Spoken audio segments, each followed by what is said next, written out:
Robo. No. But you haven't heard what I was gonna say. No.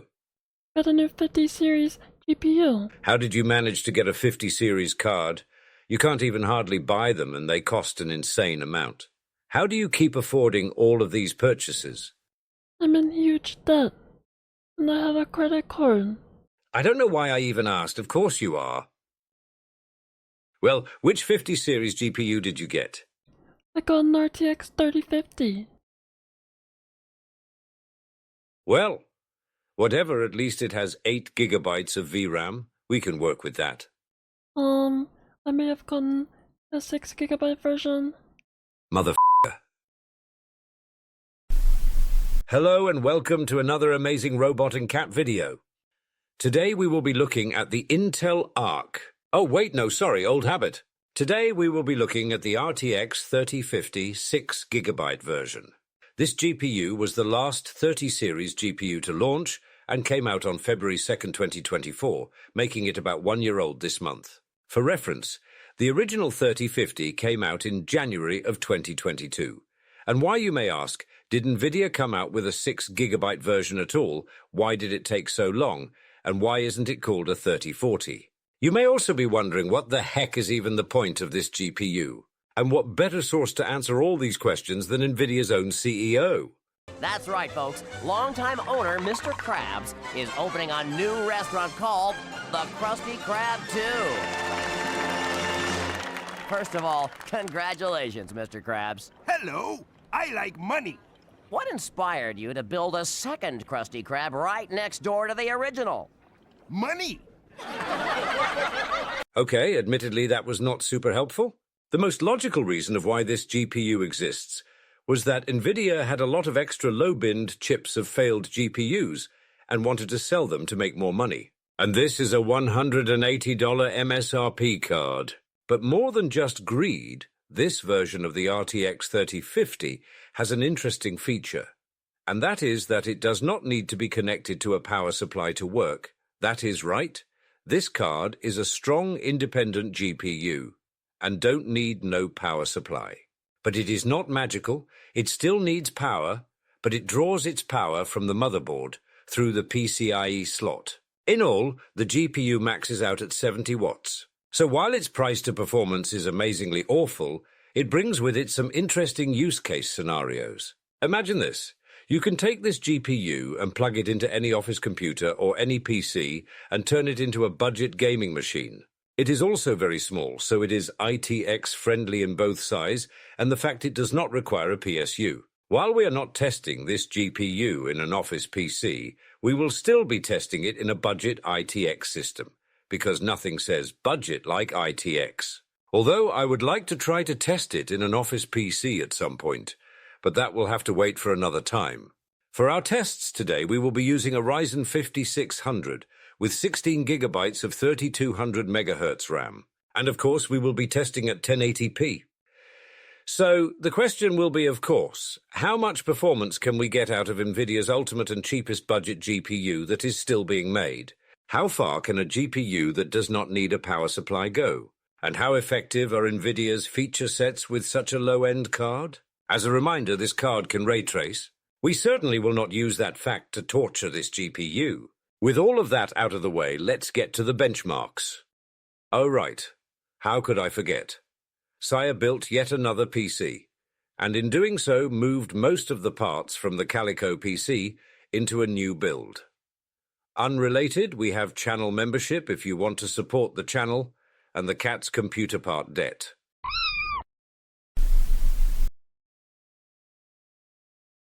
We will start this benchmark with Marvel Rivals. We ran Marvel Rivals on the low graphic preset with DLSS set to quality. Look at that.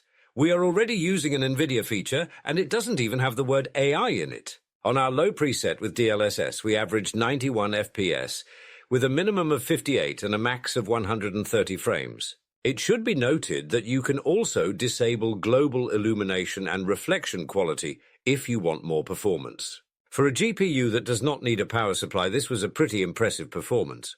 And even though we were on the low preset, the game still looked good.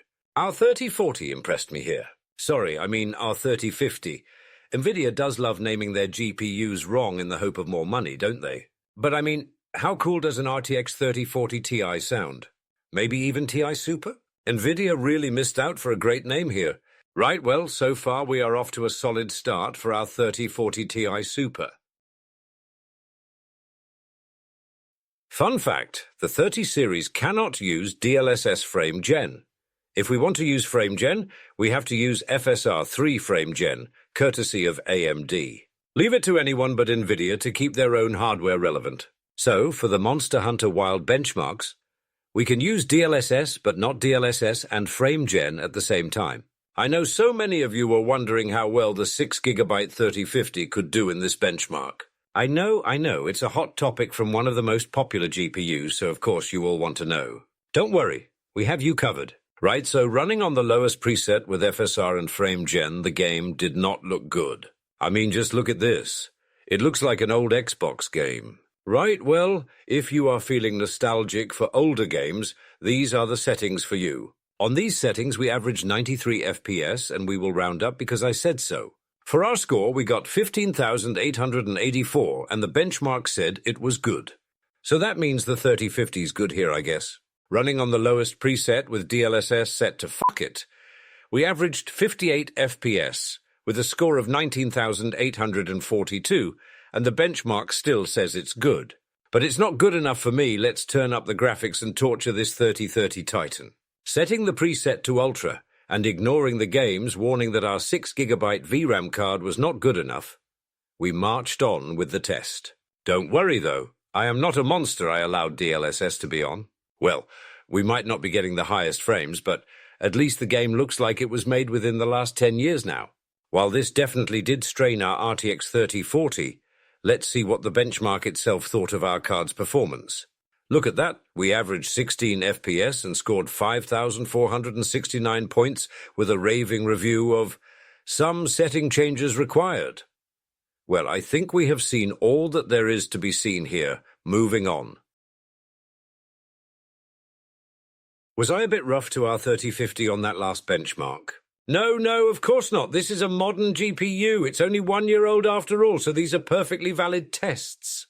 With Cyberpunk, we have access to the new DLSS transformer model, which came with the 50 series, which makes sense because we have a 50 series GPU. Running on the medium preset with DLSS and its new model, we averaged 72 FPS, with a minimum of 61 and a max of 82 frames. Overall, without ray tracing and keeping expectations within limits, we get a decent performance overall in Cyberpunk. Here is a graph to show you all of our performance in these benchmarks. Feel free to pause and admire it. As you can see, we managed to get 1 FPS for our benchmark with ray tracing and no DLSS or frame gen. Let's go watch. We are thoroughly torturing our 3050 here. Look at it, magnificent. We are getting more frames than there have been 5090s in stock. It is easy to make fun of the 50 series launch, but to be fair, this is probably a better cost to dollar performance than you can get with the 5070 Ti and its absurd pricing. What is also easy to make fun of is the cat. She finally figured out how to get the frame time graph to show up. All it took was for her to actually read. What a feat that was! So moving forward with future videos, that will now be included. Once again, we are improving. We ran Grand Theft Auto 5 on all of its highest settings with MSAA off, and look how much video memory we were using compared to how much we have. 6 GB of VRAM is plenty here. Who needs a lot of VRAM when games from 2013 exist? Not me, and certainly not Nvidia. Running on the highest settings, we averaged 106 FPS, with a low of 79 and a max of 131 frames. The game ran fine and there were no issues. It will be interesting to see how this GPU runs GTA 5 once the game receives its graphics update, but that will be taking place on March 4th, which is soon for you but still a couple weeks out from when I recorded this benchmark. At any rate, you do not need a power supply addicted GPU to run this version of GTA 5 on PC. Running Helldivers 2 on the low preset, we averaged 101 FPS with a minimum of 84 and a max of 138 frames. While the game ran well and had no issues, I wanted to see if we could do better than just run the game on its low preset. so I bumped up the game graphics to the medium preset. On the medium preset, we averaged 64 FPS with a low of 46 and a maximum frame rate of 86. This is probably where I would play this game, but that is up to you. One thing is for certain, I really need a new capture card, or to figure out the settings because the one I have keeps causing screen tearing. I'm not sure if any of you have noticed, but in some of these games it is more noticeable than others. So it should be noted that the screen tearing apart was not present in any of the actual gameplay in these benchmarks. So I am sorry. The cat also dropped the capture card at some point, so let's all blame her. Running Indiana Jones on the low preset with no upscaling, we averaged 72 FPS with a minimum of 39 and a max frame rate of 122. I am going to be honest, I was expecting this game not to run at all, let alone run decently. There were no issues with this game. It should be noted that this game has ray tracing built in. It cannot be turned off. Yet our 3050 with its 6 GB of VRAM and 70 watts max power draw was able to play this game. The only real issue was that we ran into an amazing bug of Indiana's hair going crazy while there was a storm going on outside. I mean, just look at it. It's marvelous. Otherwise, there were no issues. Our little 3050 surprised me here. You can also use DLSS if you want better performance, but I was curious how our little GPU would handle with it off, and its performance was good, so I did not bother testing with it on. For reference, when I ran the B580 at 1080p with its driver overhead issue, we averaged 57 FPS on the same low preset, which is pretty insane when you think about it. Granted, price-wise, the two cards are not far apart, with the 3050 coming in at a MSRP of $180 thanks to Nvidia's name tax versus the Battlemage's $250 MSRP, but spec-wise, the B580 should be blowing the little 3040 out of the water. Either way, I am impressed. We ran Battlefield 1 on all its highest and ultra settings and averaged 96 FPS, with a minimum of 61 and a max of 136. Of course, there is plenty of room here to drop settings for performance, but it was an enjoyable experience. Watching Saya die, I mean, she really sucks at this game. Well, most shooter games she is awful at. The cat is just too shaky to aim well and too impatient not to run into enemy fire. But the 3050's performance here was fine. There is not much more to comment. Running Hogwarts Legacy on its medium preset and running aimlessly around the castle, we averaged 84 FPS, with a minimum of 53 and a max frame rate of 116. Once again, our little 3050 impressed me here. Heck, even turning to the high preset, we still averaged 70 FPS around the castle. This card really is magic. Running around Hogsmeade on the medium preset, we averaged 81 FPS with a minimum of 56 and a max of 108 frames. And when turning the settings to high, we still averaged a respectable 60 FPS. Even turning the settings to ultra, we still got manageable frames. I mean, look at this. There was certainly some spikes in FPS, so I don't think I can recommend this, but the fact we can do it is impressive. The only thing that is not impressive is the recording's constant screen tearing. Once again, I'm sorry for that. And once more, this is not present in the actual gameplay itself.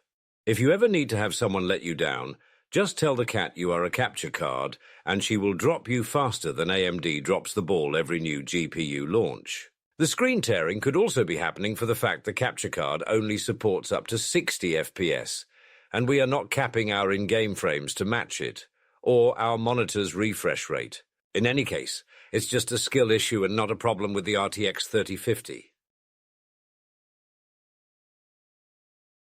Running the game's built-in benchmark on the medium settings, we averaged 52 FPS with a minimum of 45 and a max of 69 frames. Nice. Running on medium with DLSS on, we averaged 61 FPS with a minimum of 53 and a max of 86, so DLSS did gain us some performance. Leaving the benchmark and heading into the game itself, I left our settings on medium with DLSS on. In-game and messing around in town, we averaged 66 FPS with a low of 56 and a maximum of 82. Saya taking a peaceful walk around town and taking in the scenery and people, decided to ruin it with violence. How predictable. Taking the high ground, the cat decided to play hide and seek. She hid for a while, and when they finally found her, the cat still managed to miss her aim at people coming up single file on a ladder. The skill issue is real. I mean, have you ever heard the phrase shooting cowboys on a ladder? Because this is as easy as shooting cowboys on the ladder. I think that's the saying anyways. We ran World of Warcraft on the medium setting slider, which is 5 out of 10 in the graphics settings. WoW is an unoptimized mess, and can rely heavily on the CPU, and in some cases can still underutilize both the CPU and GPU. But that does not mean that our GPU has no effect here, it still matters. But all that should be noted for our performance here. Right, well, with that said, we can see how our 3050 performed. Running around the expansion's main city, and hanging around the spot that can kill FPS, we averaged 82 FPS with a minimum of 46 and a max of 140 frames. Pretty good, if I am being honest. But the more people around the city, the more performance you can lose. Heading outside of the city and flying about, we averaged 112 FPS with a minimum of 66 and a max of 202. Still pretty solid, but nobody is around us outside of the city. The real question is, how will our 3040 perform in raids? For raids, different boss fights or raid sizes or environments can make our performance change drastically. But in the raid we participated in, we averaged 87 FPS with a minimum of 42 and a max of 239. I have nothing bad to say about our 3050's performance here in World of Warcraft. Although I might, we still have one test left. And here, as you can see, zooming into a rock sky rockets our FPS. Look at that. Our 3040 Ti is amazing here. Such great performance, but you can expect nothing less from a 50 series GPU. For Fortnite, we ran on the medium preset with DLSS set to quality and view distance set to epic. We also turned off global illumination and reflection. With these settings, we got a solid performance. For the first match, the session benchmark tool did not work, but Saya wants to show you all the kills she got in this match. She is also mad at me for the last video and my great montage of her dying in Counter-Strike, so I guess we can give the cat this. She managed to get 7 kills, including someone with a crown before getting beat up. Saya, please hurry up. We were already supposed to move on to the next Fortnite game. I finished narrating for your mid-kills already, and now you are just messing up my wonderful timing of my edits. There we go, you died. Wonderful. Starting another game to get proper benchmarking. In this round, we averaged 144 FPS with a minimum of 96 and a maximum of 203. Overall, this was a solid performance from our 3050, even if it was less so from the cat. I mean, look at that aim, just embarrassing. Right, well, I think we have all we need and have seen all we need to see here. Overall, if you want a 50 series GPU without a chance of your PC or bank account exploding, this is a good alternative.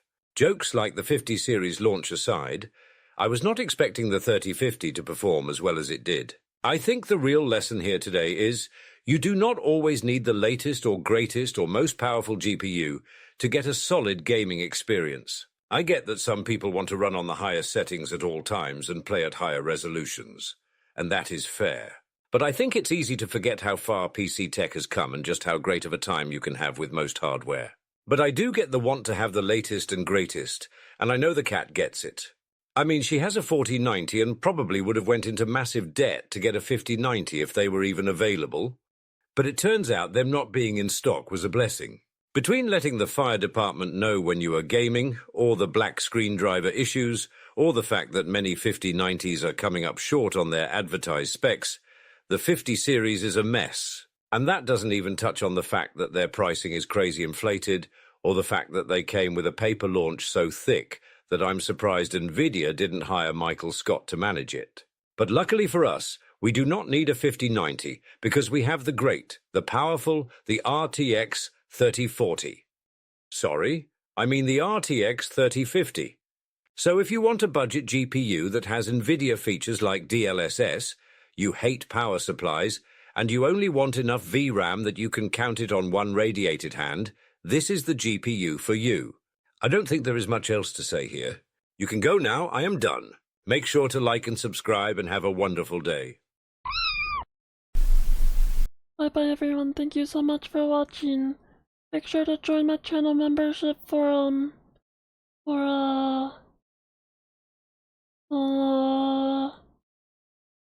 thanks for watching, bye. It's not like I want you to join my channel membership or anything, but baka. Yeah.